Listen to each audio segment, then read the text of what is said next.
going ballistic every year, and every year it just gets bigger and bigger. This hotel here is obviously being built at the moment, or being restored. This is how it looked 2 years ago. They use marble from the area, as we did when we built our little house there a couple of years ago. The travertine marble we were using there to build our house, we were paying $10 a square metre for. We used white ceramic in the kitchen, and it was $25 a square metre. So travertine marble over there is just throwaway stuff. Oh, I stuck that in. It's just a land of contrast. It's just amazing. There's these high-powered people that have built these hotels, driving around in their black BMWs, and the locals still are on horse and cart. So he would have been out in the field during the day doing his tending his crops. A house from a long, long time ago that's slowly eroding away.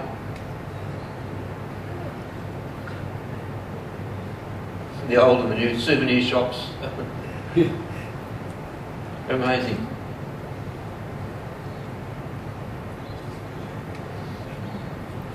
That's Love Valley. There's the phallic rocks that we looked at before. Very green in summer, very pretty. That's the company I fly for, a friend of mine. We've got 6 balloons, so that puts us about mid-range. There's 3 or 4 companies there that have 12 balloons each. Do you bump into each other? Sometimes the balloons come together side on. It's called kissing, and of course it's totally acceptable. What you can't do is you have to be very careful about top to bottom contact. The Turkish aviation has followed Australian guidelines regarding licensing and medicals and everything. Every year I go there, because I'm over 50, I have to have a full medical when I arrive in Istanbul. They only give me 12 months now because of my age. Their licensing and regulations are quite strict.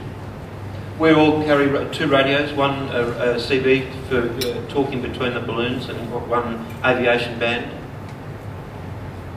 This is just some of the beautiful valleys and the beautiful walks. The areas.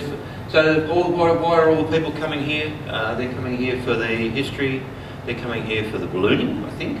They're certainly coming for the hiking and the walking through the beautiful valleys. There's tracks down, walking tracks down all of these. Quite a sight, isn't it? Where are the people coming from? Spanish speaking is our main audience. Believe it or not, South America seems to be about 50% of our clientele at the moment. I can't tell you why. Of course, Turkey is geographically such a great location for tourism. Europe is big, of course, but South America, Australia, of course, around the 25th of April, 2 weeks either side, we get inundated with Australians doing Gallipoli and doing the before and after tour.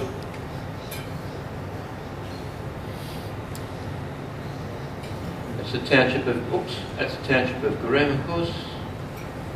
There's my little bit button. And all these eroded valleys that we just love flying down and through and in.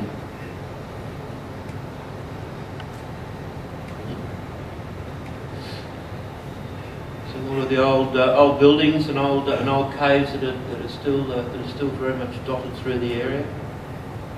So that's literally what we bought 5 years ago and restored into our own little house over there. So yes, it does get a little bit crowded in some of the valleys sometimes, but we're all heading in the same direction.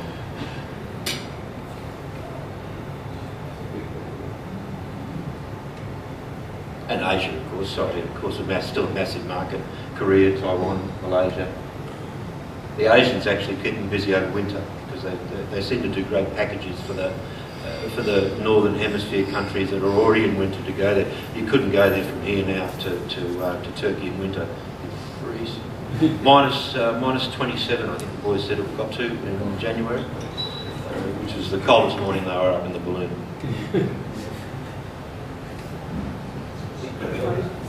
Yeah, I just like that shot. That's one of the rooms in the Cave Hotel with a lovely veranda and balcony out the front. Our neighbours, where we live, because most of my friends over there are Turks, we actively pursued that line. We didn't want to go over there and just form an expat group, so we embraced the locals and their customs as much as we possibly can. A Muslim country, very, very tolerant. Secular government. Some of the Turks we know are staunch Muslims, and some of them love their raki, which is a national drink, and beer and wine, and swear worse than I do. What's she doing there? Making pekmez, which is a syrup they use from once the grape has been picked, taken away and crushed for the wine. They then collect the stems and the skins and whatever's left, and they distribute them through the village. The ladies make pekmez, which is halfway between peanut butter and honey. So she's just pouring it into this huge big tin on the top of the open fire. The rock formations are very much a part of the area. These are the famous. These are the famous fairy chimneys. So called, of course, because back in the old days they thought that only the fairies would have been capable of putting those rocks up there. Of course, it's created by erosion. They're basically basalt, but for some reason there was a volcanic eruption 10 million years ago where they had a thin band of soft tufa or soft tufa rock, and that's eroded away and just let these stones just sit onto the top. And our launch fields. Busy, quite, and so visual. Gurema again, our main town in the area.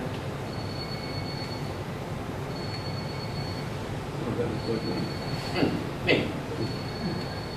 And just before I left in December. Same area, but not quite as pretty, of course. That's the beauty of being there 9 months. I get to see it in all its stunning sceneries.